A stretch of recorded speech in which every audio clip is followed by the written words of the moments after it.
The millionaire humiliated the dish served by the waitress. "You filthy! This looks like beggar's food." But she said something that brought him to his knees.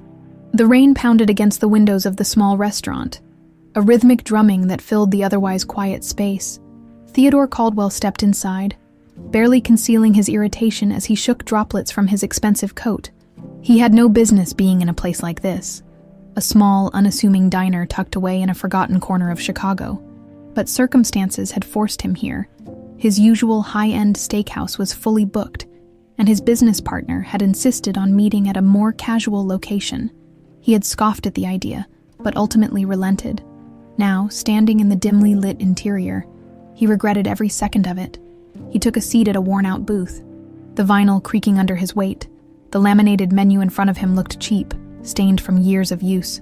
He scanned it with disdain, barely registering the words before sighing impatiently. A young waitress approached, holding a notepad.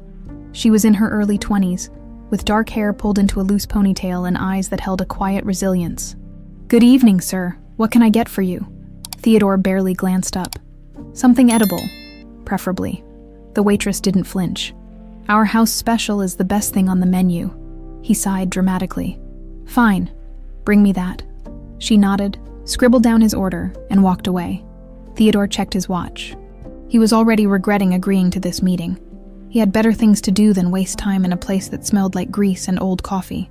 Minutes later, the plate arrived, steaming and carefully arranged. But when Theodore looked at it, his lips curled in disgust. "This is the house special?" he asked, lifting a fork with hesitation. The waitress standing beside him nodded. "Yes, sir." His scoff was loud enough to make nearby diners glance over. "This looks like something you'd serve at a homeless shelter." He pushed the plate away, shaking his head. "I came here for food, not whatever this is." The restaurant fell into an uncomfortable silence. Conversations died down. Eyes darted toward them. The waitress inhaled sharply, her fingers tightening around the notepad, but she didn't argue. Instead, she reached into her apron and pulled out a small, slightly crumpled photograph. Without a word, she placed it on the table in front of him. "Before you say anything else," she said quietly, "you might want to see this." Theodore frowned, picking up the photo with mild annoyance. He expected some sentimental nonsense, a plea for sympathy, maybe a picture of struggling employees, or a charity event. But the moment his eyes focused on the image, something inside him shifted. It was a kitchen, warm and inviting, with a woman standing in the center, holding a plate identical to the one in front of him. She was smiling, her expression radiant, filled with a kind of joy that was both familiar and deeply painful. His breath caught in his throat. His fingers trembled slightly as he turned the photo over. It was her, Margarita, the love he had abandoned, the woman he had spent years pretending he had forgotten. The room suddenly felt too small, too suffocating. His gaze flickered upward, settling on the waitress, and for the first time, he really looked at her. The shape of her eyes, the way she furrowed her brow, the sharp yet delicate angles of her face. A creeping realization crawled up his spine, cold and relentless. She looked like her. No, she looked like him. His blood ran ice cold. The waitress, Luna, misread his silence. She sighed, her voice softer now. "My mother passed away a few years ago," she said, folding her arms. "This was the last dish she ever made. I've been keeping her recipe alive since then." Theodore felt the world shift beneath him. The food he had just mocked wasn't just a meal. It was the final connection to a woman he had abandoned, a woman who had raised a daughter without him, a daughter who had no idea who he really was. His throat tightened. She didn't know. Luna didn't know, but he did. The realization hit him with the force of a train. His stomach lurched. His hands clenched into fists. He had a daughter for years. He had lived in luxury, believing himself untouchable. But in a single moment, everything he thought he knew crumbled. The restaurant around him faded into the background. The only thing that existed now was the woman standing before him, the stranger who wasn't a stranger at all. His chest felt hollow, his pulse erratic. Then, before he could stop himself, he did something he had never done in his life. He fell to his knees. A collective gasp rippled through the restaurant. Luna took a step back, frowning in confusion. "Sir, are you okay?" But Theodore couldn't answer. For the first time in decades, Theodore Caldwell felt something unfamiliar and terrifying. Regret. Real, suffocating regret. And as the weight of lost years pressed down on him, tears slipped down his face. He had spent his entire life chasing power and wealth, and in doing so, he had lost something far more precious: a daughter. Luna still looked at him, waiting for an answer, but Theodore had none, because nothing he could say would undo the past. Nothing could erase the years they had lost. And the worst part, he wasn't sure if he would ever get a second chance. Theodore Caldwell sat in the back seat of his sleek black town car, his hands gripping the leather armrest as he stared out into the city beyond the rain-speckled window. The normally familiar skyline of Chicago looked foreign tonight, blurred and distorted by the storm outside. Or maybe it wasn't the rain. Maybe it was the chaos in his own mind. Luna. The name echoed over and over, growing louder, refusing to be ignored. He ran a hand down his face, exhaling sharply. How had this happened? How had he lived decades without knowing? How had he never once looked back? His stomach churned at the thought, because the truth was, he had looked back many times, but every time he felt the whisper of regret creeping up, he had shoved it down, convincing himself that he had done the right thing, that success required sacrifice, that love, no matter how deep, could never replace power. But now, sitting alone in the dim light of the car, he realized he had been a fool. He closed his eyes, leaning his head back against the seat, but the second his eyelids shut, the past came flooding in. 24 years ago, he was 19, young, stupid, arrogant. Harvard had always been the plan, not just his plan, his father's plan. Because in the Caldwell family, there was no room for second place. You either conquered the world, or you were left behind. And Theodore had been raised to win. He had it all mapped out. He would graduate from Harvard, take over the family business, and cement the Caldwell legacy. But then he met Margarita Silva, and suddenly, his perfect plan didn't seem so perfect anymore. She had been everything he never knew he needed. Smart, kind, fierce in a way that both challenged and fascinated him. She was the kind of woman who made you believe in forever, and for one perfect summer, they had spent those months in their own world, wrapped up in each other, promising things that should never have been broken. "I don't care where we live, Theodore," she had whispered to him one night under the stars. "I just want us to be together." And God help him. He had wanted that too. But reality came crashing in. His father found out. "You think love will make you successful?" His father had scoffed, swirling a glass of bourbon in one hand. "You think you can throw away your future for some girl? She's not some girl. Then prove it," his father challenged. "Choose her, give up Harvard, give up your future, your inheritance, your name. Choose her, and see what's left of you in 5 years. Theodore had felt the trap close around him. He told himself he was doing the right thing. He told himself Margarita would understand. "I'll come back for you," he had promised, gripping her hands, trying to ignore the tears in her eyes. "I just need time." But she had shaken her head, her voice breaking. "No, Theodore, if you go, don't come back." And like a coward, he had left for years.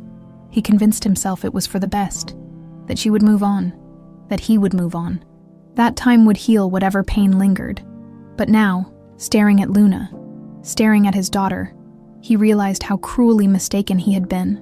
The car jerked to a stop in front of his penthouse building. Mark, his driver, cleared his throat. "We're here, sir." Theodore barely heard him. His fingers trembled as he pulled out his phone. He hesitated before typing a name he hadn't dared search in over 2 decades. Margarita Silva. The first result sent a cold chill down his spine. An obituary. His breath caught. His chest tightened as he clicked the link, his pulse hammering against his temples. Margarita Silva, 42, passed away peacefully in her home. She is survived by her daughter, Luna Silva, 5 years ago.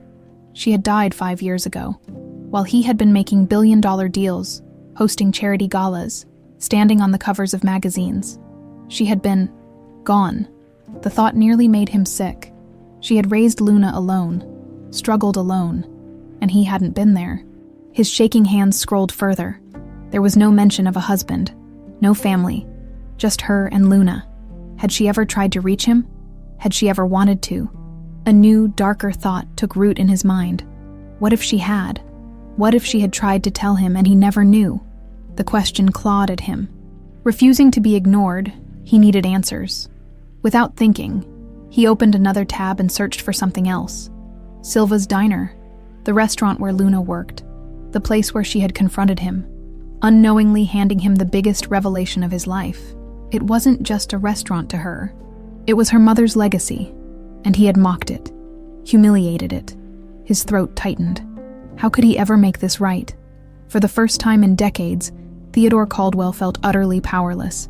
His money couldn't change the past. His name couldn't erase the years of absence. But one thing was certain. This time, he wouldn't run. This time, he would fix what he had broken.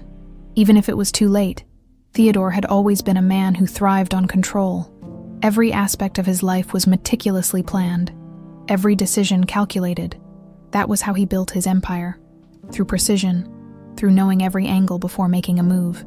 But tonight, as he sat in his penthouse office, staring at the cold glow of his laptop screen, he felt completely unmoored. A daughter. He had a daughter, and he had lived decades without knowing. The thought was unbearable. His fingers hovered over the keyboard. Then, with a deep breath, he typed 2 words into the search bar. Luna Silva. A flood of images filled the screen. Most from social media. Others from news articles about Silva's Diner. He clicked the first image. There she was. The same young woman who had stared him down in that restaurant. Her eyes filled with quiet strength, unaware of the truth she had just revealed to him. In some photos, she was behind the counter, apron tied around her waist, smiling faintly at the camera. In others, she was in the kitchen, rolling up her sleeves, flour dusting her hands. A normal life, a simple life, one he had never been a part of. The ache in his chest deepened. He kept scrolling, absorbing every detail. And then, he saw it. A picture of Luna, standing outside the diner in the background, barely visible through the window, was a framed photograph of Margarita. His breath hitched. His hands moved on their own, opening a new tab, pulling up Margarita Silva's obituary again. Her death notice was painfully brief, a few lines summing up an entire life, but Theodore knew better than to take things at face value. He needed more. His jaw tightened as he reached for his phone and dialed a number. It rang twice before a voice answered. "This is Daniel Brooks Investigations." Theodore didn't waste time. "Daniel, it's Caldwell." There was a pause, then a chuckle. Well, been a long time, Theo. Last time you called me, you were chasing down a board member who was embezzling funds. What's the job?" "I need information," Theodore said, his voice clipped. "On a woman named Margarita Silva and her daughter. Luna?" Another pause. "Silva? You mean from that diner downtown?" Theodore's grip on the phone tightened. "You know it." "Yeah. It's been around for years. Word is it almost shut down after the owner passed." A sharp pang hit Theodore's chest. "Find out everything," he ordered. "I want to know if she ever tried to contact me. If she sent letters, anything." Daniel exhaled. "You think someone kept you in the dark? I need to be sure." "All right, give me 24 hours. Theodore ended the call and exhaled slowly, running a hand through his hair. 24 hours. He had spent 24 years ignorant of his daughter's existence. Now, waiting even a single day felt unbearable. The next evening, Theodore sat at the edge of his leather chair, fingers drumming against the desk. His laptop was open, but he hadn't done a single thing all day. Then, his phone rang. "Daniel?" He answered immediately. "Tell me." There was a long sigh on the other end. "You're not gonna like this." Theodore's stomach clenched. "Go on." "She tried, Theo." The room tilted. "What?" "Margarita. She tried to contact you." Theodore felt the air leave his lungs. "How?" Daniel continued, voice measured. "After you left for Harvard, she sent letters, multiple times. First to your dorm, later to your father's office." Theodore's fingers curled into a fist. His father. "What happened to them?" he demanded. "I got my hands on one," Daniel said. "She poured her heart into it, man. She begged you to come back, said she wasn't asking for money, just for you to know." Theodore's jaw clenched so hard it ached. "None of the letters ever reached you," Daniel continued. Your father intercepted them, had them sent back. His vision blurred with fury. That bastard. Yeah, Daniel hesitated.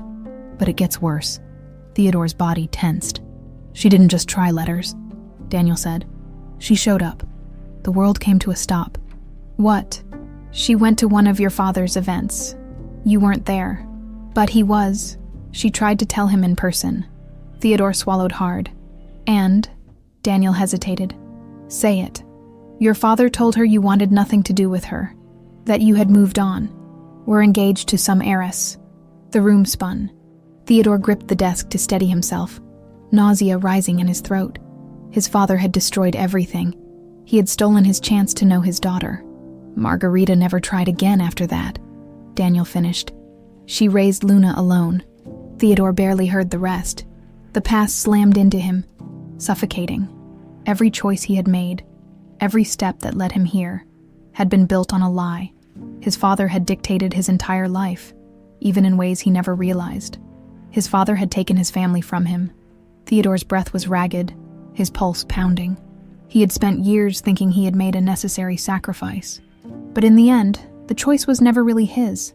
He had been manipulated, kept in the dark, and because of that, Margarita had died thinking he had abandoned her.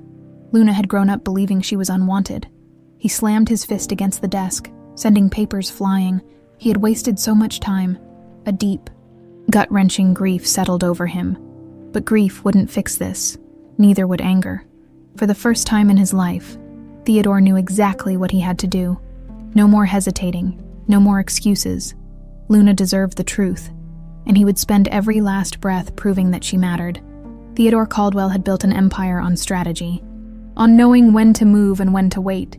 He had spent decades perfecting the art of control. But now, sitting in his office as the city hummed beyond the floor-to-ceiling windows, he felt utterly powerless. The truth had been laid bare before him. Margarita had tried to reach him. She had wanted him to know. And his father, his own flesh and blood, had made sure that never happened. The rage still simmered beneath his skin, a quiet, burning thing that refused to be extinguished. But rage wouldn't help him now. He needed a plan. And it started with Luna. The problem was, he had no idea how to approach her. How do you tell someone you're their father after 24 years of absence? How do you even begin to fix something that broken? He exhaled sharply and grabbed his phone. Daniel Brooks had barely finished his greeting before Theodore cut in. I need everything you found on Luna, where she lives. What she does outside the restaurant. I need to know who she is. Daniel hesitated. You sure about this, Theo? You want to dig that deep? I don't have a choice. There was a pause before the investigator sighed. All right, I'll send you everything I have. Minutes later, Theodore's laptop screen was filled with files, photos and reports. He leaned forward, his eyes scanning over every detail. Luna Silva, age 24, lives in a small apartment in Pilsen, a neighborhood filled with artists, college students, and struggling dreamers. The building was old but well kept, with flower boxes lining the windows. No significant relationships. No father figure. Worked full-time at Silva's diner. Took on extra shifts. Dreamed of expanding the restaurant someday. But finances made it impossible. She was hardworking, resilient. She had built a life for herself with nothing. A sharp pang settled in his chest. That should have been his job. He should have been there to help. To protect her. To tell her she wasn't alone. Instead, she had struggled while he had lived in luxury. He clenched his jaw, forcing the guilt down. He couldn't change the past, but he could do something now. And that started with getting close to her, without scaring her away. The next evening, Theodore parked his sleek black Mercedes 2 blocks away from Silva's diner. He had no intention of barging in, demanding attention. Not yet. Instead, he observed, the restaurant was small, tucked between a laundromat and a second-hand bookstore. The neon sign flickered slightly, giving the place a nostalgic, almost forgotten charm. Through the window, he saw Luna moving between tables, balancing plates effortlessly. She smiled at customers, spoke easily, but there was something guarded about her. She reminded him of Margarita. His fingers tightened around the steering wheel. He couldn't just walk in and tell her the truth. She would never believe him. He had to start small. careful, deliberate. He took a deep breath, stepped out of the car, and walked toward the diner. The bell above the door chimed as he entered. Luna barely glanced up. "Sit anywhere," she called over her shoulder, hands full with a tray. Theodore hesitated before choosing a booth in the corner, where he could watch without drawing too much attention. A few minutes later, Luna appeared at his table, notepad in hand. She froze for a fraction of a second when she recognized him. Then, her expression turned to ice. "You again?" Theodore forced himself to keep his tone even. "I was in the neighborhood." Her eyes narrowed. "And out of all the restaurants in Chicago, you ended up here. I figured I'd give the food another chance." Luna let out a scoff. "That's rich coming from you." "I was an ass," he admitted. "I shouldn't have said what I did." She blinked, caught off guard by the admission. But then she straightened. Fine. What do you want?" "Just dinner." Luna studied him, then exhaled sharply. "Whatever. What are you having?" He glanced at the menu, but the words blurred. There was only one thing he wanted. The house special. Luna's eyebrows lifted slightly, as if she hadn't expected that, but she didn't say anything. She just scribbled it down and walked away. Theodore returned every night that week. At first, Luna remained distant, wary of his presence, but something changed. She stopped flinching every time she saw him, stopped looking at him like he was an unwelcome ghost. He made small talk. She kept her answers short. Clipped, but she answered. It was a start. By the fifth night, as she placed the plate in front of him, she crossed her arms and raised an eyebrow. "So, what's your deal?" Theodore paused, lifting his fork. "What do you mean?" "You're a billionaire," she said bluntly. "I Googled you." That made him smirk. "Did you?" She ignored the amusement in his voice. "Why the hell are you eating here every night?" He hesitated. "I like the food." Luna let out a dry laugh. "Bullshit." Theodore's lips twitched, but he didn't argue. She shook her head. "You're weird, Caldwell." It was the first time she had said his name. Something inside him shifted. He wanted to tell her everything, wanted to lay the truth bare, but not yet, not until she trusted him enough to listen. For now, he would wait. For now, he would take whatever she was willing to give, and for the first time in his life, Theodore Caldwell was willing to be patient. Luna hadn't decided if Theodore Caldwell was persistent or just plain annoying.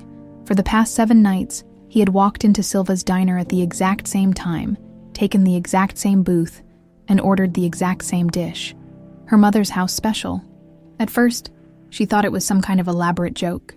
Maybe he was trying to prove a point after their first disastrous encounter.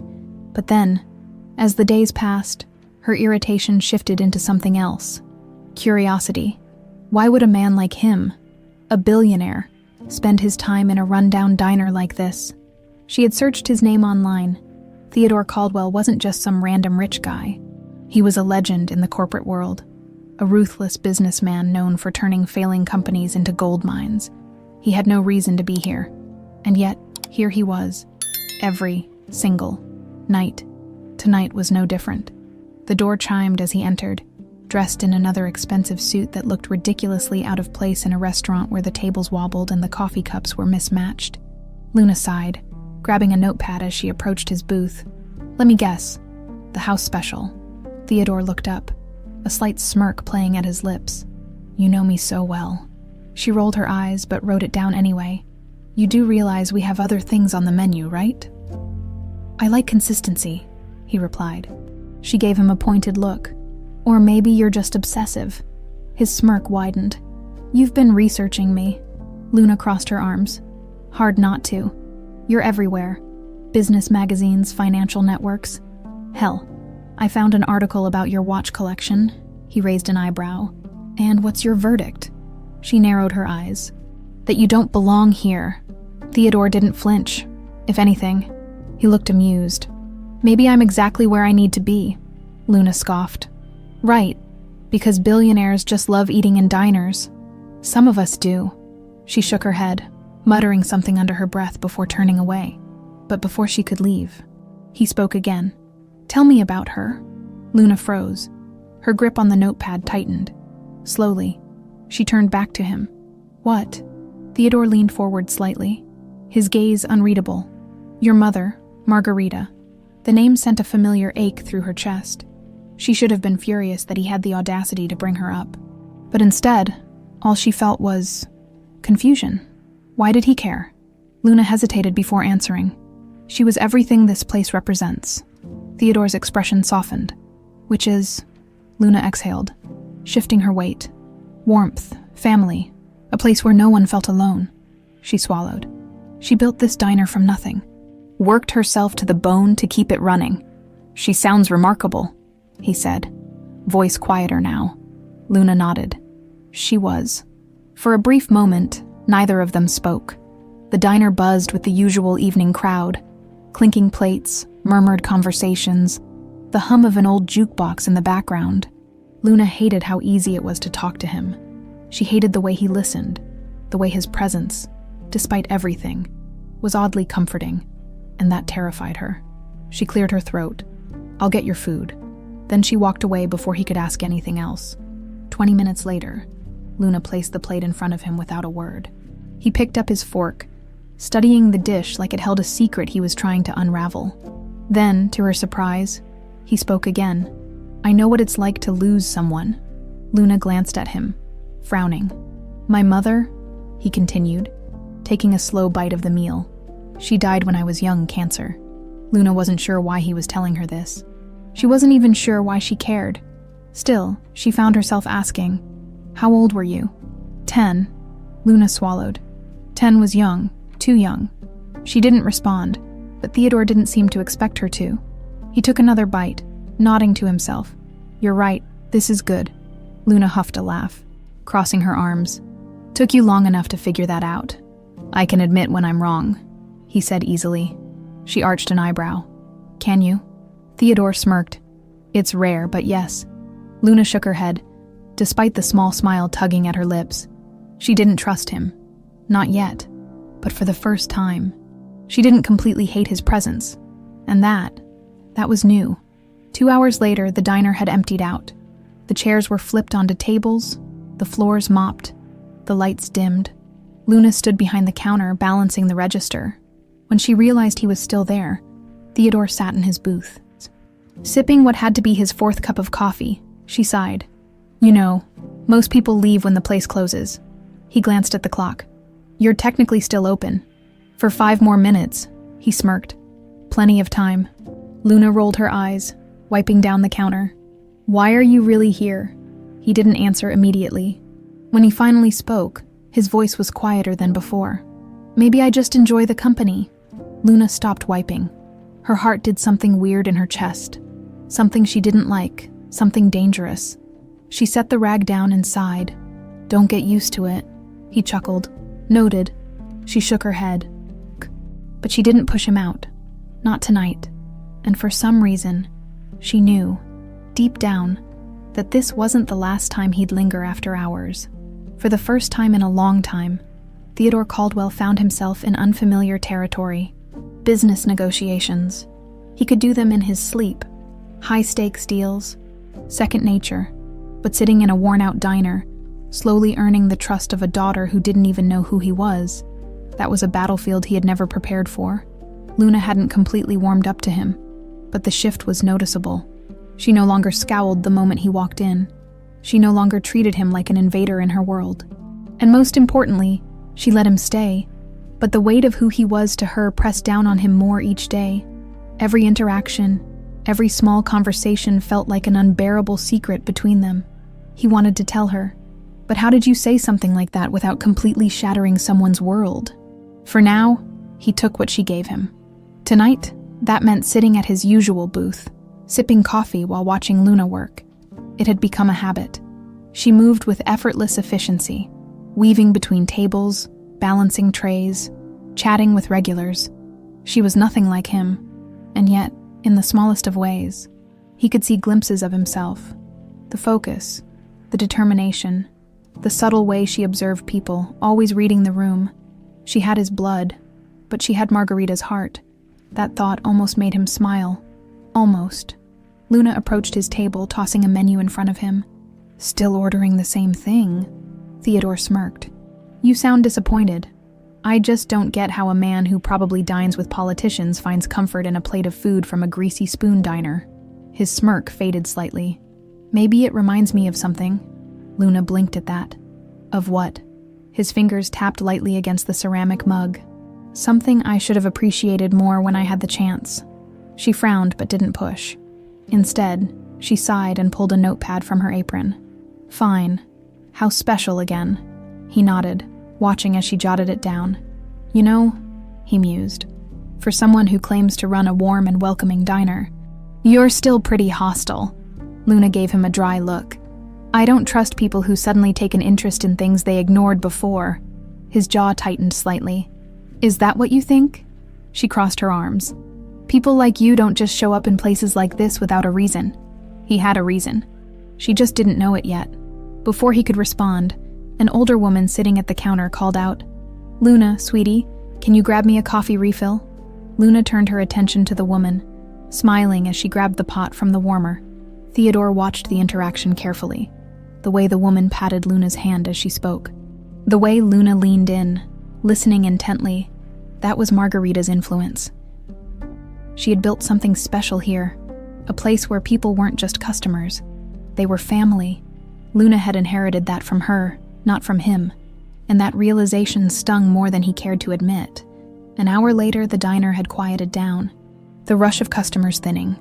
Luna took a seat behind the counter, rolling her neck to ease the tension. She didn't notice Theodore watching her until she exhaled dramatically. Tired? He asked, setting his empty coffee cup aside. She scoffed. Always? He leaned back slightly. Do you ever take a break? She smirked. Do billionaires ever stop working? Touché. Theodore studied her for a moment before asking, was this always the plan? Running the diner? Luna hesitated, like she wasn't sure how much to say. No, she admitted. I wanted to be a chef. Went to culinary school for a while, but things didn't go as planned. His stomach tightened, because he knew what that meant. Money. She didn't have the means to finish. His daughter, his only daughter, had sacrificed her dream, while he had spent decades accumulating wealth he never even needed. The irony was cruel. What happened? He asked, keeping his voice neutral. Luna shrugged. My mom got sick. The bills piled up. I dropped out to help her. Theodore felt like he had been punched in the gut. His own daughter had struggled to keep her mother alive, while he had been too blind to know either of them existed. The guilt was suffocating. Luna stretched her arms, oblivious to the storm inside him. It's fine, though. The diner was always my mom's dream, and now it's mine. But what about your dream? She blinked at him, caught off guard. For a moment, she looked almost vulnerable. Then, she shrugged it off. Dreams don't pay the bills. Something inside Theodore snapped, because those were his words. Not spoken by him, but by his father. Dreams don't build empires, Theodore. Dreams don't make you successful. He had lived his life believing that. And now, so had she. He leaned forward, his tone softer than before. That's not true. Luna gave him a skeptical look. Says the billionaire. Theodore exhaled. Trust me, Luna. If I could do it over, I wouldn't have given up the things that mattered for success. Her brows furrowed slightly. You regret it. Every damn day. But he just nodded. More than you know. For the first time, she seemed to really look at him, like she wasn't just tolerating his presence, but actually seeing him. It was a small shift, but it was enough. Luna leaned back on her elbows, letting out a small, dry chuckle. You're not what I expected. He raised an eyebrow. What did you expect? She smirked. An arrogant, self-absorbed rich guy who didn't know what real food was. His lips twitched. Well, you weren't entirely wrong. Luna laughed. A real, genuine laugh. The sound of it nearly undid him. For the briefest moment, he imagined what life could have been like if he had known her all these years, if he had been there, but he couldn't dwell on what-ifs, because he had something real right in front of him. And this time, he wasn't going to let it slip away. Theodore had spent his life making decisions that shaped industries, crushed competitors, and secured his empire. He had built a fortune through sheer strategy and unshakable control. But watching Luna work every night, seeing the exhaustion settle in her shoulders, the way she forced herself to smile for customers while barely keeping the restaurant running, that was a problem he didn't know how to fix. Not without scaring her away. He wanted to help, No, he needed to help. But Luna didn't trust him. And if there was one thing he understood about her, it was that she wouldn't take a handout. So, he needed a plan. A quiet, careful plan. And tonight, that plan was put to the test. It started with a letter. Luna had been in the back taking inventory when one of the younger waitresses, Sophia, grabbed the envelope from the stack of mail near the register. Luna. Luna wiped her hands on a rag, coming out of the storage room. "What's up?" Sophia held out the letter, her face uncertain. "This looks bad." Luna frowned as she took it. The envelope was thick, the kind that didn't just carry words but legal threats. She tore it open, her stomach twisting, the moment her eyes landed on the first few lines. Her heart stopped. Past due balance. Final notice before legal action. Luna's breath hitched. No. She flipped to the second page, scanning the text. The diner's property taxes were behind. Way behind. She had paid what she could, but her mother's medical debt had drained everything. And now they were threatening seizure of the building. She slammed the letter down on the counter. Sophia chewed on her lip. "Luna, what does it say?" Luna forced her voice to stay steady. "It's fine." Sophia didn't look convinced. That didn't look fine. Luna swallowed the lump in her throat. "I said it's fine, but it wasn't. Not even close." Theodore watched her from across the diner, eyes narrowed as she moved through the restaurant with barely concealed panic. Something had happened. He had never seen Luna rattled before. She was always composed, always in control. But now she looked like a storm was raging inside her. She barely spoke to the customers. Her hands trembled when she refilled a coffee cup, and once, when she thought no one was looking, she rubbed at her temples, muttering under her breath. Theodore clenched his jaw. He had spent too long on the sidelines. Time to act. An hour later, Luna stood outside the diner, gripping the letter so tightly that the paper crumpled in her fist. The cold Chicago air bit at her skin, but she barely felt it.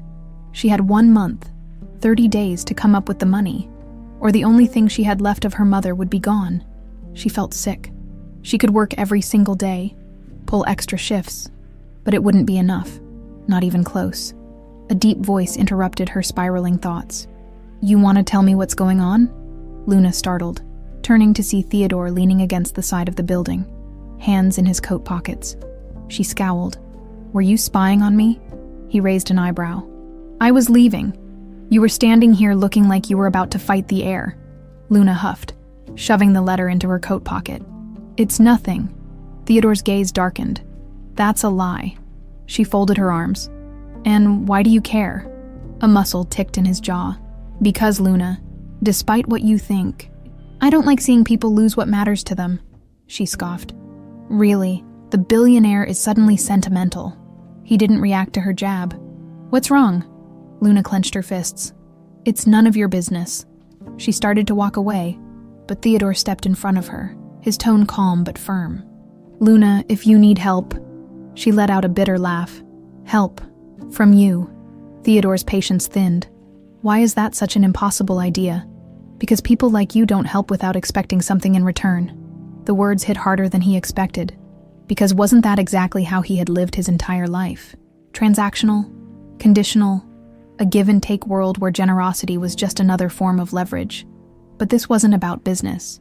This was about her, the only thing that had ever mattered that he didn't even know existed. Theodore exhaled slowly, forcing his voice to stay steady. "What if I told you I don't want anything?" Luna shook her head. "I don't believe you." The hurt in her voice gutted him, but he couldn't blame her.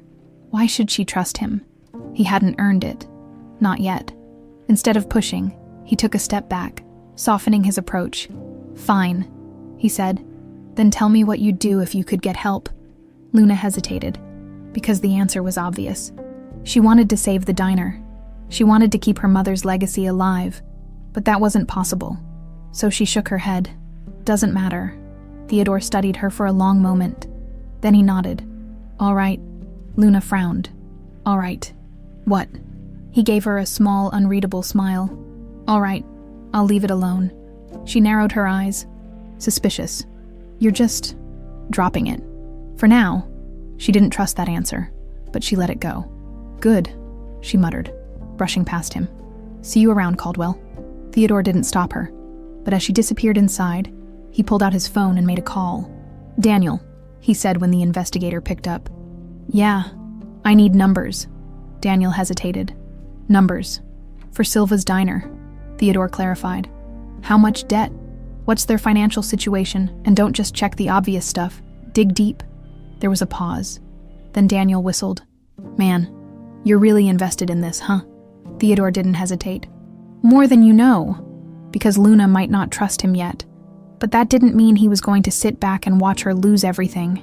She might not want his help, but she was going to get it anyway. Luna had learned at an early age that life didn't hand out miracles. If you wanted something, you worked for it. If things got hard, you pushed through. That was what her mother had taught her. That was what had kept her going after Margarita's death. So, as she sat in the empty diner before sunrise, staring at the final notice on the counter, she knew one thing for certain. No one was coming to save her. She had 30 days to come up with an impossible amount of money, and no amount of extra shifts or carefully counted tips would change that. Her hands curled into fists. She refused to let this place go. She just didn't know how to stop it from happening. A soft chime from the door startled her. Luna's head snapped up, expecting Sophia or one of the other morning staff. Instead, Theodore Caldwell stood in the doorway, dressed in another impeccably tailored suit, carrying 2 cups of coffee. Luna scowled. You do know we're not open yet, right? Theodore didn't seem fazed. He stepped inside, placing one of the cups on the counter in front of her. You look like you need this. Luna eyed him suspiciously before snatching the cup. Bribing me with coffee now, he smirked. It's not a bribe, it's a peace offering. She scoffed, but took a sip. Damn it, it was good. She reluctantly met his gaze. Why are you really here, Caldwell? Theodore leaned against the counter, expression unreadable. Maybe I just wanted to check on you. Luna narrowed her eyes. I don't need checking on. He tilted his head. You don't need help either, right? Her jaw tightened. I really don't. Theodore sighed, as if debating whether or not to push further. But before he could, the bell above the door jingled again, and Sophia rushed in, holding a newspaper like it was on fire. Luna frowned. What? You're gonna want to see this, Sophia blurted out, practically shoving the paper at her. Confused, Luna grabbed it and scanned the front page. Her stomach dropped. Local landmark gets a last-minute savior. The fight to save Silva's diner. Her hands tightened on the paper. Sophia was grinning. Someone made a huge anonymous donation. It cleared the back taxes, covered the debts, the diner's safe. Luna's vision blurred for a second. Her heart pounded as she read the article. It detailed how an unknown benefactor had stepped in at the last moment, making sure the diner wouldn't be seized. It felt impossible, miraculous. Her hands shook as she put the paper down. Who did this? Sophia shrugged. No one knows, but whoever it was just saved your ass. Luna barely heard her because the moment she glanced up, her eyes locked with Theodore's. He didn't say a word, didn't admit anything, but he didn't have to, because she knew. Her blood ran hot. Luna stood so fast that the stool screeched against the floor. She grabbed his arm and dragged him out of the diner, ignoring his calm amusement. The moment they were outside, she whirled on him. Tell me it wasn't you. Theodore's face was unreadable. Would it matter if it was? Luna clenched her teeth. Yes. Why? She let out a frustrated noise. Because this isn't how it works. You don't just walk into my life and start fixing things like you have any right to.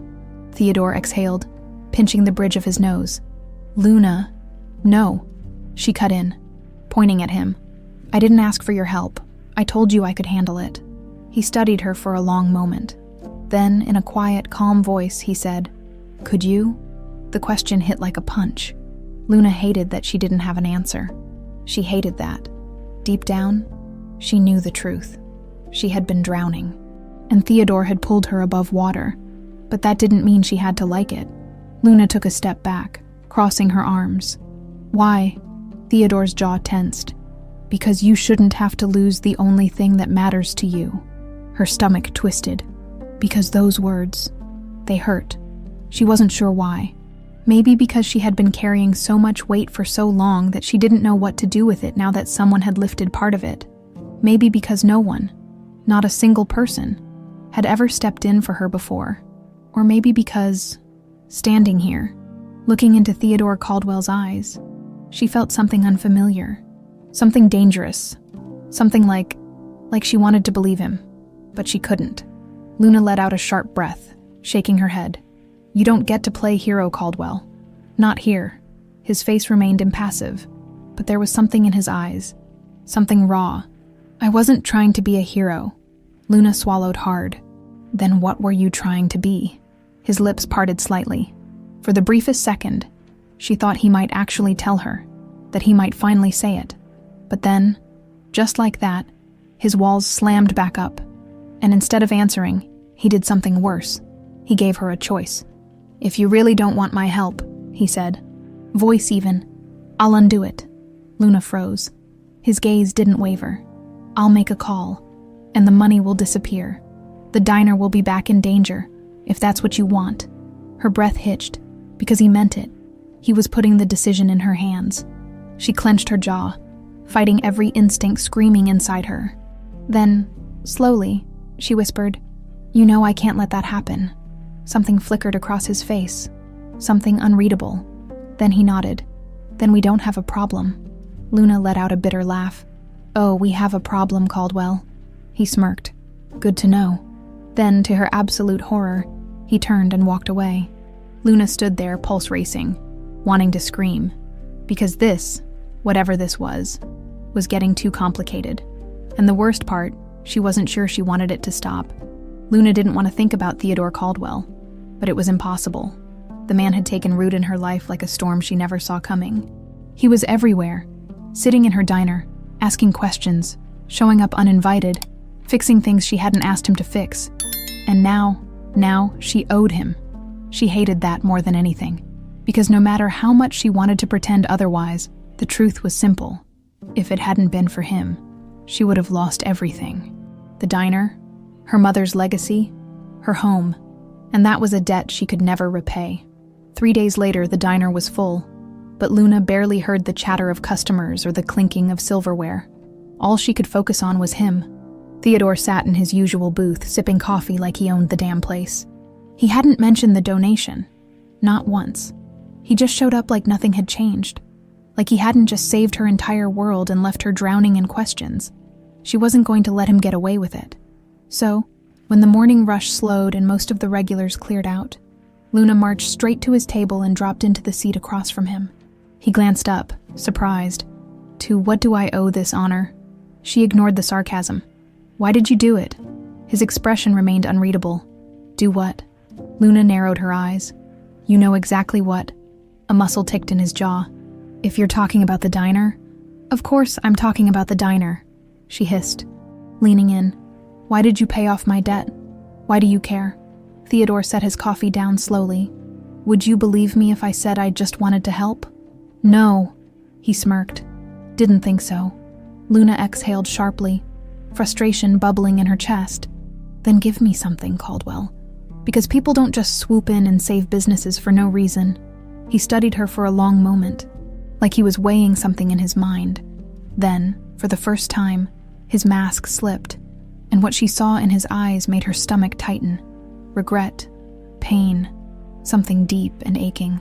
He looked down at his hands. "I knew your mother." The words hit harder than she expected. Luna's breath caught. "What?" Theodore's jaw clenched. "Margarita. I knew her a long time ago."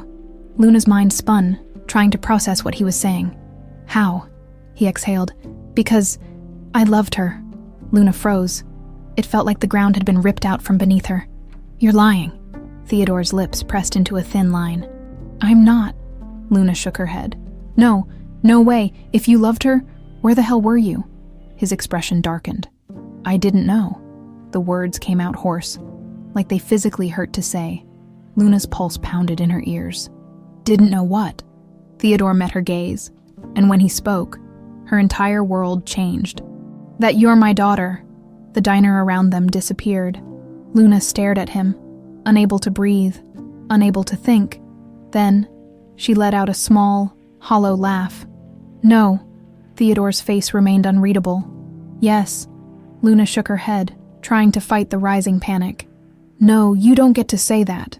You don't get to come into my life and drop this. I'm telling you the truth. Luna shot out of the booth, hands trembling.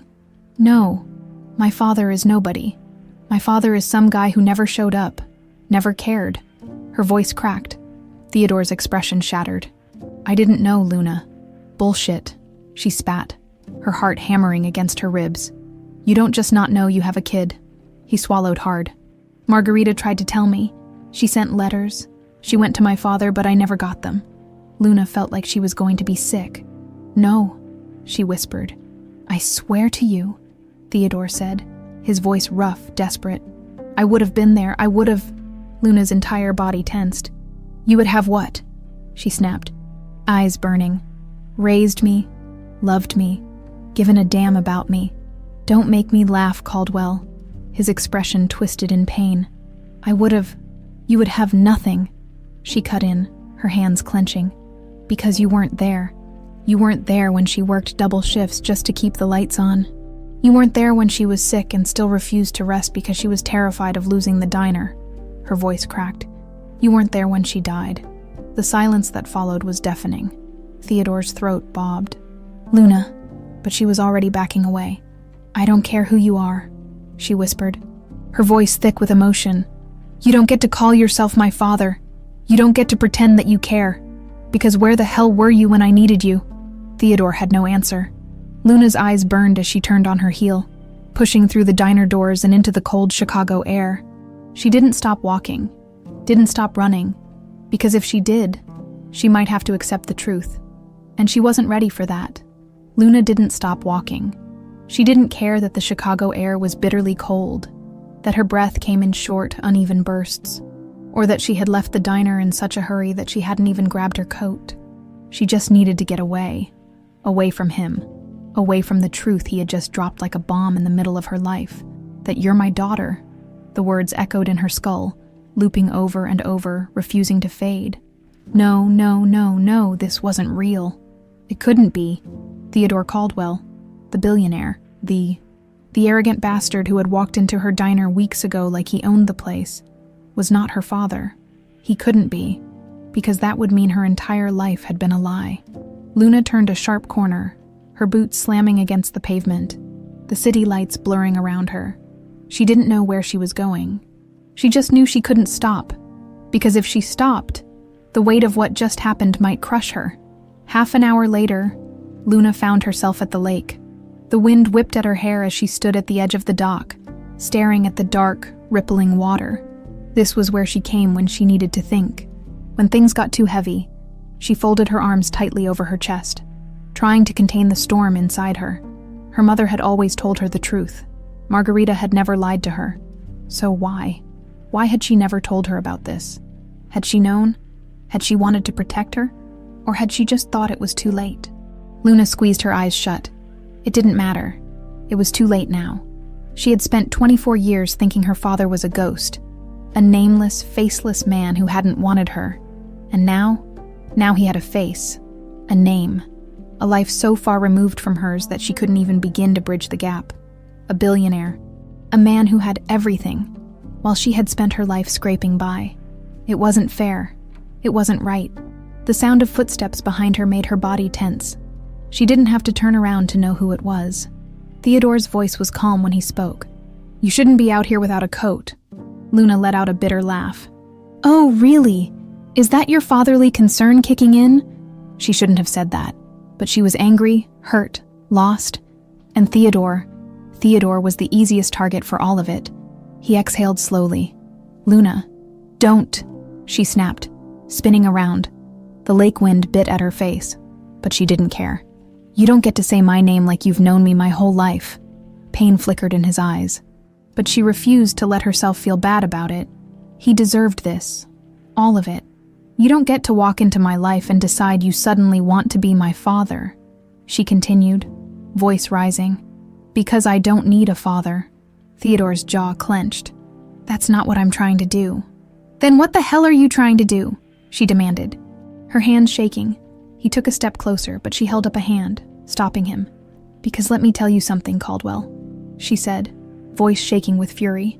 "I spent my whole life believing my father didn't want me, that he wasn't there because he chose not to be." Theodore flinched. Good. Let him feel a fraction of what she had felt. "And now you expect me to just..." "What?" Luna laughed humorlessly.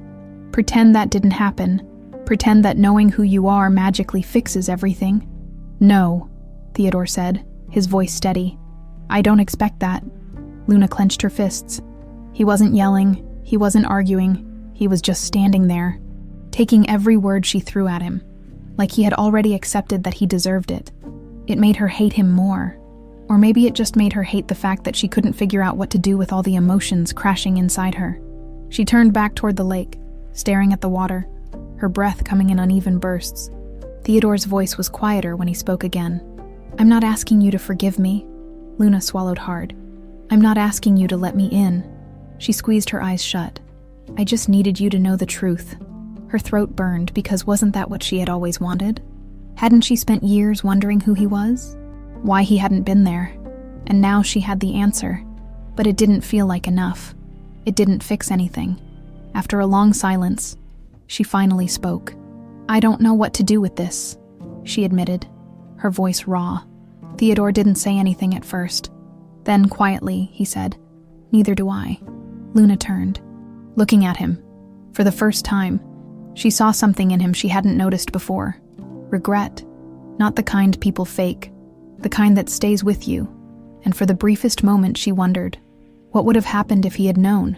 Would he have been there? Would he have tried? She hated that she wanted to believe the answer was yes. Luna exhaled shakily. "I need time." Theodore nodded, like he understood, like he had been expecting that. "Take all the time you need," he said. And for the first time since this conversation started, she believed him.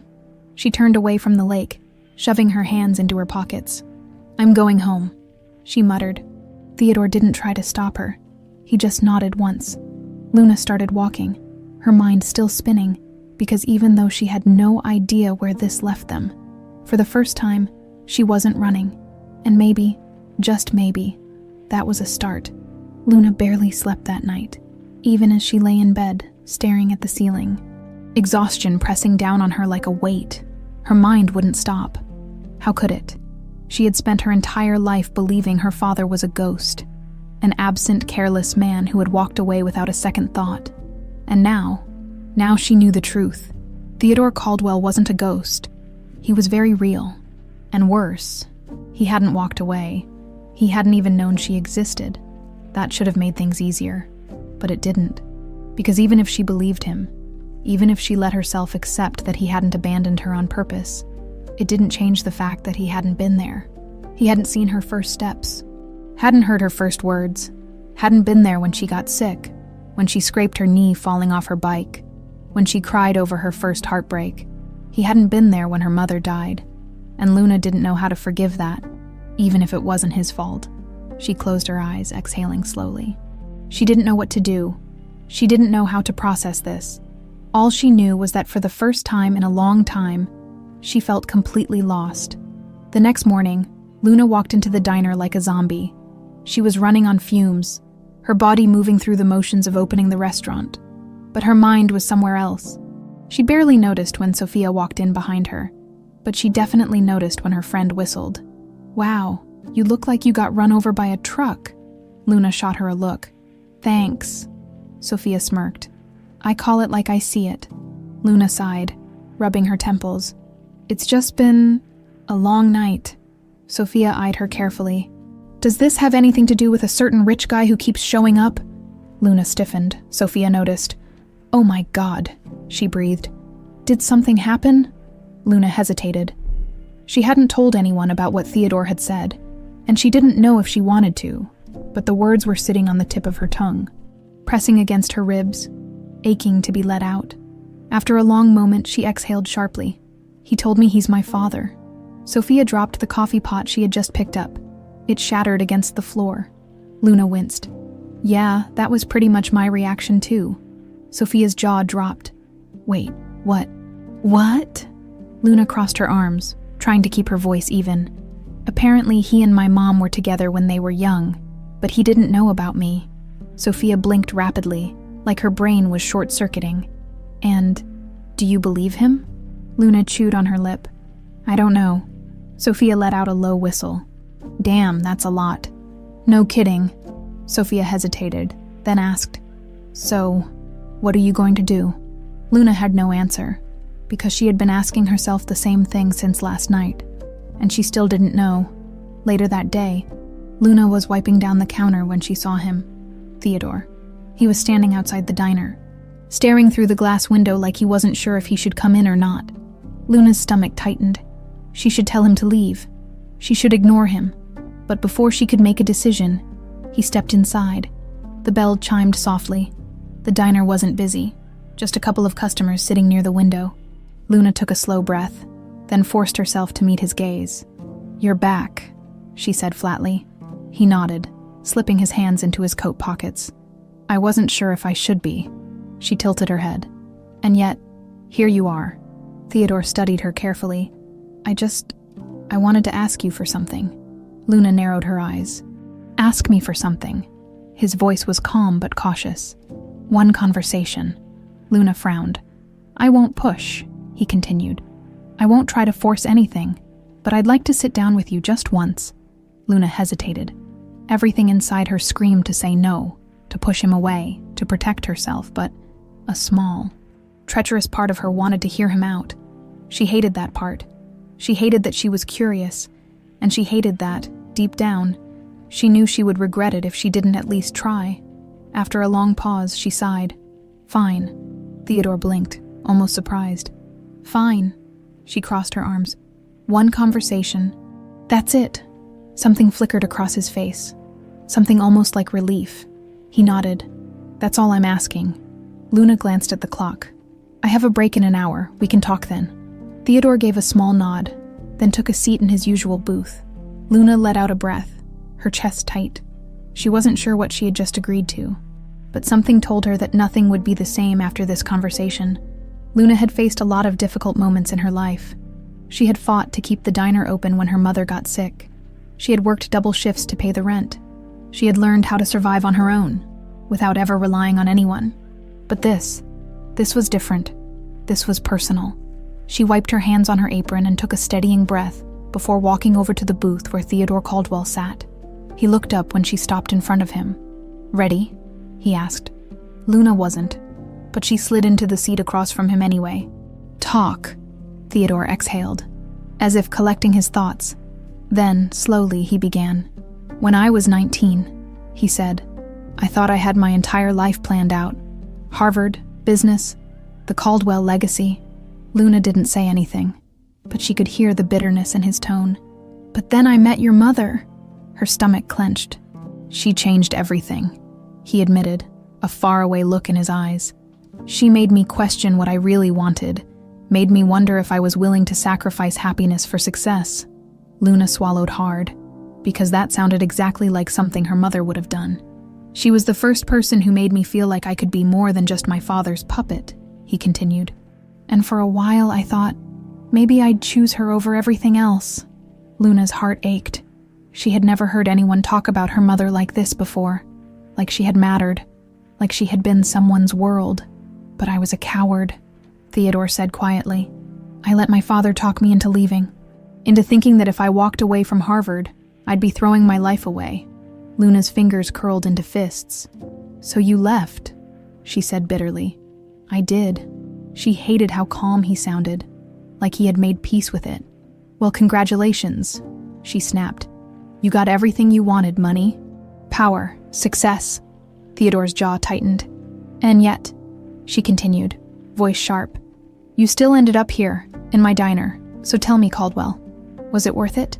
The silence that followed was heavy. Then, softly, he answered, no. Luna's breath caught.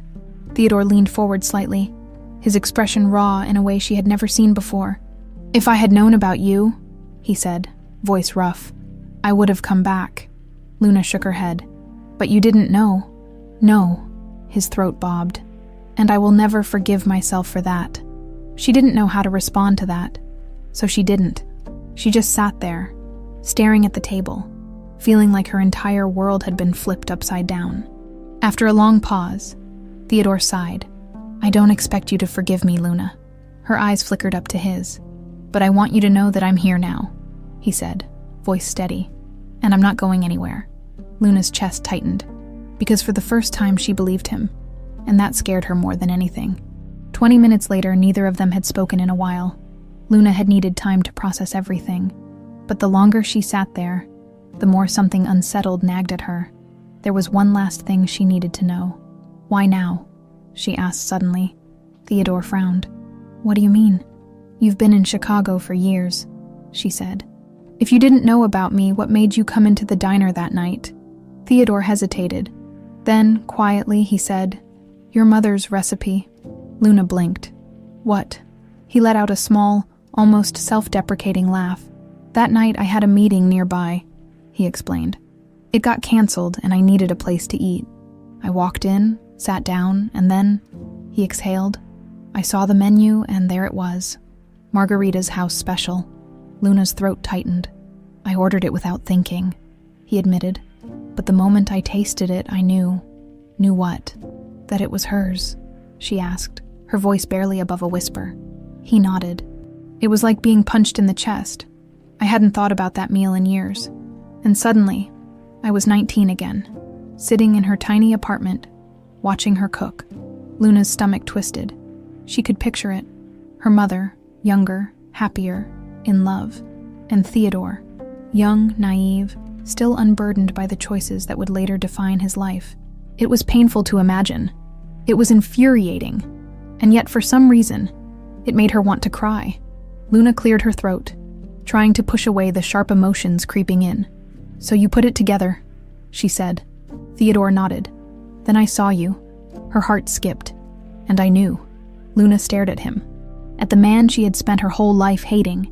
At the man who had walked into her world and ruined everything she thought she knew. She didn't know what to do with this. Didn't know how to feel. So she did what she always did when things felt too big to process. She stood up. Theodore watched her carefully. Watched. "Luna, I need air," she muttered. Then she walked out of the diner.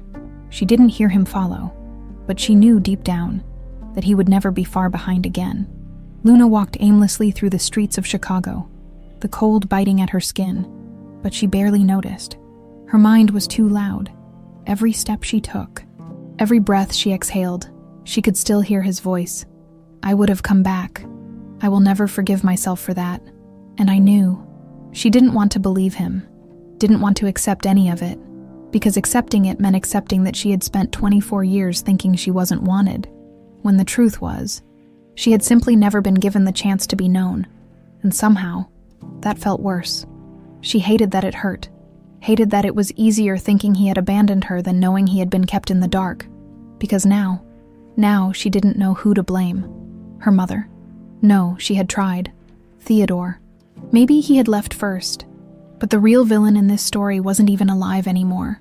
The man who had buried the truth, Theodore's father, was dead, and Luna was left with the damage.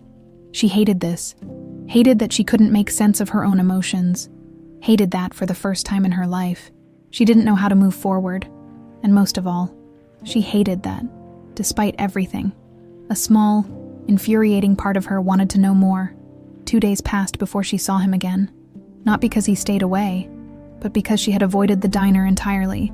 She needed space, time.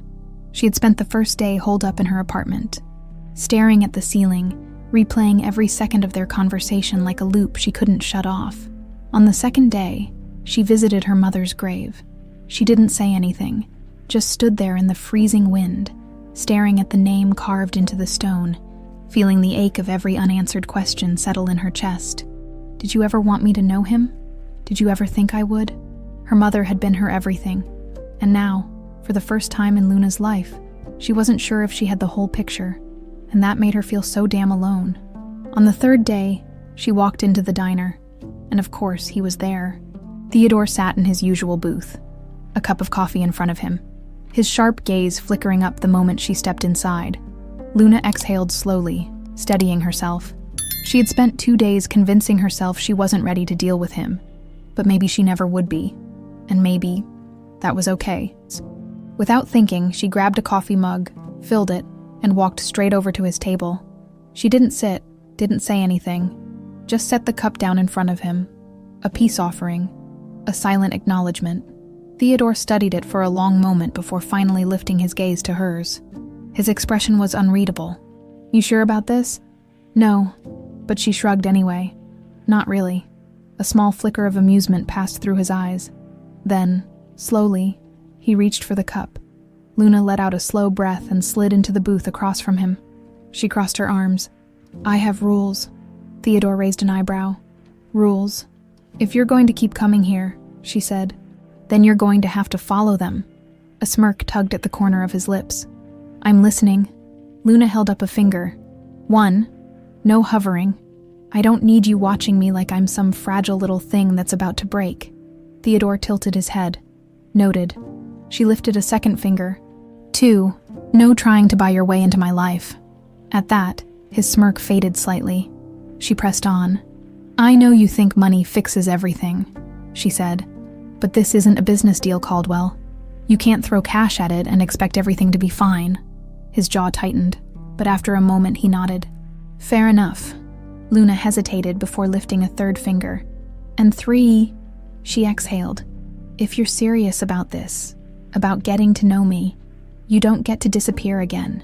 The words felt dangerous leaving her mouth, like an opening she wasn't sure she wanted to give him, but if he was going to be in her life, then he damn well needed to stay. For a long moment, Theodore didn't move, didn't speak, just watched her carefully. Then softly, he said, "You have my word." Luna's chest tightened, because for some stupid reason, she believed him. And maybe, just maybe, this wasn't impossible after all. Luna had spent most of her life convinced that she was better off alone. It was easier that way. People couldn't disappoint you if you never let them in. And yet, here she was, sitting across from Theodore Caldwell, the man she had spent 2 decades hating, watching as he sipped his coffee like this was just another morning, like they weren't two strangers trying to figure out how to piece together something that had never existed in the first place. She still didn't trust him, not completely, but for the first time since this whole mess started, she didn't feel the overwhelming urge to run, and that was progress. Theodore set his cup down, watching her carefully. "You're quiet." Luna raised an eyebrow. "You complain when I yell at you. You complain when I don't. Make up your mind, Caldwell." A slow smirk pulled at his lips. "I wasn't complaining." She rolled her eyes. "Could have fooled me." For a moment, the tension between them eased. It wasn't perfect. It wasn't even comfortable. But it was something. Luna sighed, leaning back against the booth. "So, what now?" Theodore didn't answer immediately. Instead, he studied her, like he was choosing his words carefully. "I'd like to get to know you," he said finally, "if you'll let me." Luna's stomach twisted, because that was a loaded request. It wasn't as simple as sitting down and talking. It wasn't just one conversation. It was years of missing pieces. It was undoing 2 decades of silence, and she didn't know if she was ready for that. So instead of answering, she asked, "Why?" Theodore frowned. "Why what? Why do you care now?" His expression darkened slightly. "You know why?" "No, I don't," Luna shot back. "Because if you hadn't walked into the diner that night, you never would have known. You would have gone your entire life without knowing I existed." She leaned forward. "So tell me, Caldwell, if that's the case, why do you care?" Theodore exhaled sharply, his gaze steady. "Because I can't change the past, but I can try to fix the future." Luna's chest tightened. She hated that part of her wanted to believe him, that a small, quiet voice in the back of her mind whispered, "Maybe it's not too late." She clenched her jaw. "I don't know how to do this." Theodore's expression softened. "Neither do I." That admission caught her off guard. She had spent so much time thinking of him as this untouchable, powerful businessman, someone who always knew what to do. But now, she realized he was just as lost as she was. Luna hesitated. Then, carefully, she reached for her coffee cup and took a slow sip. It wasn't an agreement. It wasn't forgiveness. But it was a start, and for now, that was enough. Later that day, Luna had no idea what she was doing. Theodore had left the diner an hour ago. promising not to push, promising to give her space. And yet, somehow, she found herself standing outside his office building, staring up at the towering glass structure like it was a different world. Because it was. She didn't belong here. She never had. And yet, Luna inhaled sharply, then forced herself to walk inside. The moment she stepped into the sleek, modern lobby, she regretted it. Everything was cold and expensive, the kind of place where people wore $1,000 suits and never made eye contact. Luna felt wildly out of place, standing there in jeans and a leather jacket, smelling like coffee and the grease from the diner's grill. But she was here now, and turning back wasn't an option. She walked up to the front desk. The receptionist, a sharp-looking woman with perfectly styled blonde hair, barely glanced at her. "Can I help you?" Luna swallowed. "I'm here to see Theodore Caldwell." The receptionist gave her a very obvious once-over, her expression unreadable. "Do you have an appointment?" Luna fought the urge to roll her eyes. "No." "Then I'm afraid." "Tell him it's Luna." The woman hesitated. Luna crossed her arms. "Trust me, he'll want to see me." After a long pause, the receptionist sighed and picked up the phone. Luna tapped her foot impatiently, half expecting Theodore to tell her to leave. But then, "Mr. Caldwell will see you now." Luna blinked. "That easy, huh?" The receptionist ignored her and gestured toward the elevators. Luna smirked. "You're fun." Then she turned and walked away. 15 minutes later, the elevator doors slid open, revealing a massive office with floor-to-ceiling windows overlooking the city. And there, standing behind a ridiculously expensive-looking desk, was Theodore. He looked up the moment she stepped inside. "You came." Luna shrugged.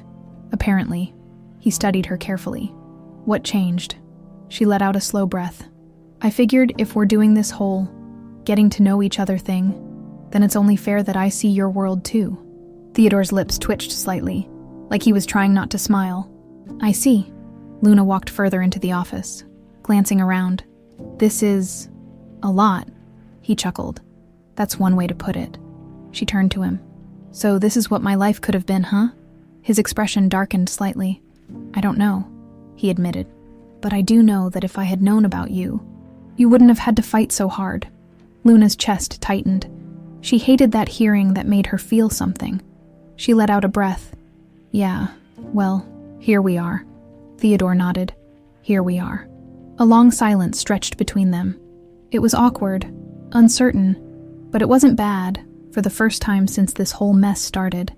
Luna felt like she was standing on equal ground with him, like maybe, just maybe, this wasn't impossible after all. Luna sighed. "All right, Caldwell, show me your world." Theodore smirked. "Careful what you wish for, Luna."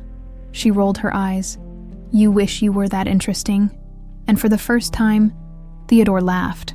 A real, genuine laugh. And maybe, just maybe, this was the beginning of something new. Luna wasn't sure what she expected when she told Theodore to show her his world. Maybe a grand tour of his empire.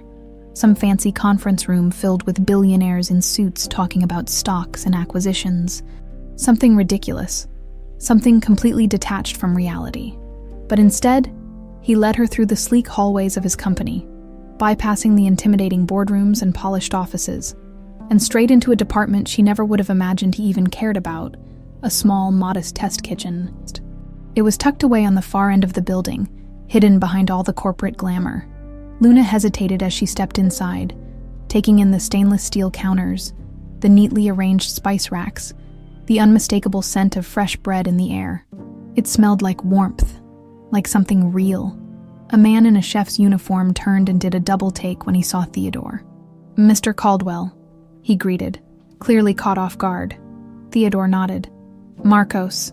He gestured toward Luna. "This is..." He hesitated, as if unsure of how to introduce her. Luna took the lead. "Luna Silva." Marcos wiped his hands on his apron before shaking hers. "Pleasure to meet you." She glanced around. "What is this place?" Theodore folded his arms, leaning against the doorframe. "We develop products here, new concepts for our restaurant chains, test ideas before they hit the market." Luna arched an eyebrow. "You own restaurants." He smirked. "Didn't expect that, did you?" She honestly hadn't. She had assumed he dealt in steel. Real estate, soulless industries built on profits and numbers. Not food. Not something as personal as this. Theodore motioned for Marcos to continue whatever he had been working on. I thought you might like to see it. Luna wasn't sure why that made something tighten in her chest. It wasn't just that he had brought her here. It was the fact that he had thought about it. That he had taken the time to find something she might actually be interested in, instead of trying to impress her with numbers and luxury. Marcos returned to his work, and Luna watched as he carefully plated a dish, his hands moving with precision. It reminded her of her mother, of long nights in the diner kitchen, learning how to perfect each recipe. Theodore stepped closer, lowering his voice. Your mother loved to cook. Luna's grip on the counter tightened. I know. She wanted to open her own place one day, he continued, his voice quieter now. Not just the diner. Something bigger. Luna swallowed. She never told me that. He glanced at her. Maybe she didn't want you to carry that weight. Luna wasn't sure how to feel about that. She had spent her life fighting to keep the diner alive, convinced that was what mattered most.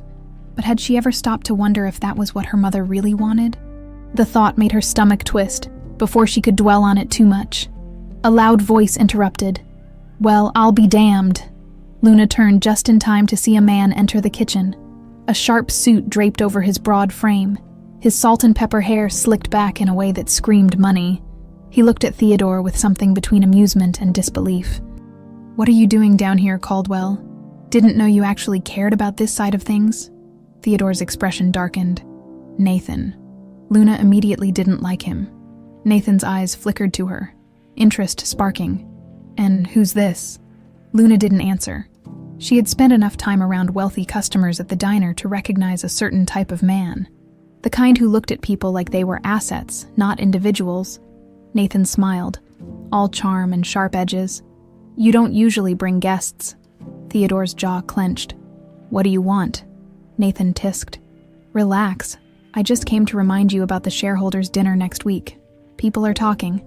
Theo, you've been distracted lately. Luna didn't miss the way Theodore's shoulders tensed. He didn't like this guy. She understood why. Nathan's gaze flicked back to her. You work in the industry. Luna crossed her arms. Something like that. His smirk widened. A private chef, maybe, or do you do consulting?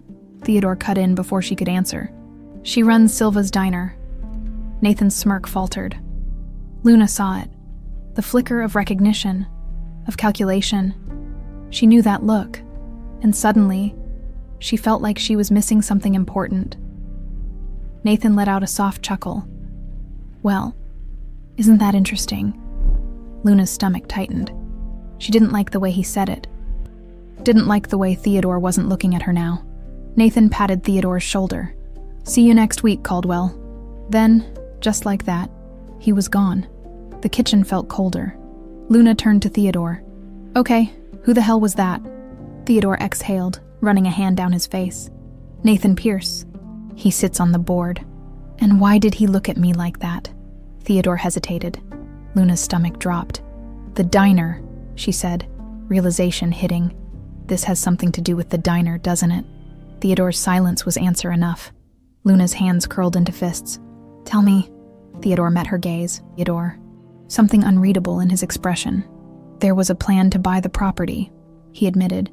Develop the land. Expand one of our chains into that area. Luna's heart pounded. They were going to shut down the diner, she whispered. Theodore nodded. Yes. The room spun. For a split second, she felt sick. Because now, she didn't know if saving the diner had ever really been about her, or if Theodore had just been fixing a mess he had helped create. She stepped back. You knew, from the beginning, you knew this. Theodore's jaw tightened. I didn't know about you. I swear, Luna, I didn't know. But you knew about the diner, she cut in. His silence confirmed it. Luna's breath hitched, because suddenly, she wasn't sure if she had ever been in control of her own life. She turned on her heel and walked out. Theodore didn't stop her, and this time, she wasn't sure if he should. Luna walked out of that office building with her heart pounding so hard she could hear it in her ears. The cold air slapped her in the face the moment she stepped outside, but she barely felt it. All she could think about was him, Theodore Caldwell, her father, the man who had walked into her life, turned everything upside down, and made her believe, for just a second, that maybe, just maybe, she had never been forgotten. And yet, he had known. He had known about the diner, about the land development plans. Had he saved it because of her or because of guilt? Luna didn't know, and that terrified her. She had never wanted to trust him. She had fought against it with everything she had, but she had let her guard slip. And now, she felt like a fool. She made it 2 blocks before she had to stop, hands gripping the edge of a stone railing overlooking the river. Her breath came in sharp bursts, anger clawing at her ribs. She had been fighting for the diner her entire life. She had given up everything to keep it alive. And he, Theodore Caldwell, had almost been the one to take it away. The betrayal burned through her like fire. How stupid had she been? How desperate was she to believe that he actually cared? A bitter laugh escaped her lips. She should have known better. She should have known that people like him don't save things. They buy them. They gut them. They erase them and build something shinier in their place. And she had almost let him in anyway. She hated him. No, she hated herself for even considering the possibility that he could be more than what he was. She squeezed her eyes shut. Breathe, Luna. Just breathe. She didn't know how long she stood there, trying to collect herself, trying to push down the ache in her chest. But when she opened her eyes, she already knew what she had to do. She had to cut him out. For good this time. The diner was quiet when she returned. Sophia was behind the counter, flipping through a magazine, but she looked up the second Luna walked in. She took one look at her face and froze. "Oh shit," she breathed. "What happened?" Luna didn't answer. She walked straight into the kitchen, grabbed a pen and a piece of paper and started writing. Sophia followed her in, eyebrows raised. Luna kept writing. To Theodore Caldwell, "I don't need you. I never needed you. Whatever guilt you're carrying, whatever misplaced responsibility you think you have for me, let it go, because I don't want it, and I don't want you in my life." She signed her name at the bottom, folded the note, and tucked it into an envelope. Then she turned to Sophia. "I need you to do something for me." Sophia hesitated. "That depends. Does it involve murder?" Luna almost laughed. Almost instead, she handed Sophia the envelope. "Take this to Caldwell's office. Give it to him. And don't let him talk you into anything." Sophia blinked at her. "You're really cutting him off." Luna's jaw tightened. "Yes." Sophia studied her for a long moment, then sighed. "All right." She took the envelope, tucking it into her coat. "I'll be back soon." Luna nodded. Then she turned back to the kitchen, pretending she didn't feel like she was about to shatter into 1,000 pieces. Theodore stared at the envelope on his desk. He hadn't opened it yet. Didn't need to. He already knew what it said. And yet, his hands wouldn't stop shaking. Luna had been avoiding him for days. He had given her space, knowing she needed time. But deep down, he had still hoped. Hoped that she would let him explain. Hoped that she would, somehow, believe him when he said that saving the diner had nothing to do with his company. But now, it didn't matter, because this note, this was final. He exhaled sharply, running a hand down his face. This was what he deserved. What else had he expected? A happy ending, after everything he had missed, after everything he had taken from her, even without meaning to. He swallowed hard, fingers tightening around the letter. Then, before he could stop himself, he grabbed his coat and walked out the door. Luna was closing up the diner when the door swung open. She turned, already knowing who it was. Theodore stood in the doorway, his face unreadable, the letter in his hand, her stomach clenched. She should have known he wouldn't just leave it alone. "Luna," he said, voice controlled. She crossed her arms. "Didn't expect you to show up so soon." He stepped closer, setting the letter down on the counter. "I had to." She let out a dry laugh. "No, you didn't." He didn't look away. "I need you to understand something." Luna's jaw tightened. "I don't need to understand anything." "Yes, you do," he said, his voice firm. "Because I didn't save the diner to fix my company's mistake. I saved it because it's the only thing you have left of her." The words hit like a punch. She hated how much they hurt. She hated that deep down. She wanted to believe him. Theodore sighed, rubbing the back of his neck. "I can't change the past, Luna, but I can damn well fight for the future if you let me." Luna swallowed hard. She wanted to tell him to leave, to turn around, walk out the door, and never come back. But instead, she found herself whispering, "And if I don't?" Theodore held her gaze. "Then I'll keep trying." Her breath caught. He was serious, dead serious, and that scared her more than anything. Because what if, just what if, she let him stay? And what if, for the first time in her life, she wasn't alone anymore? The thought made her chest ache. But maybe, just maybe, she was ready to stop running. She exhaled. "Then I guess I'll see you tomorrow, Caldwell." And for the first time, she didn't slam the door in his face.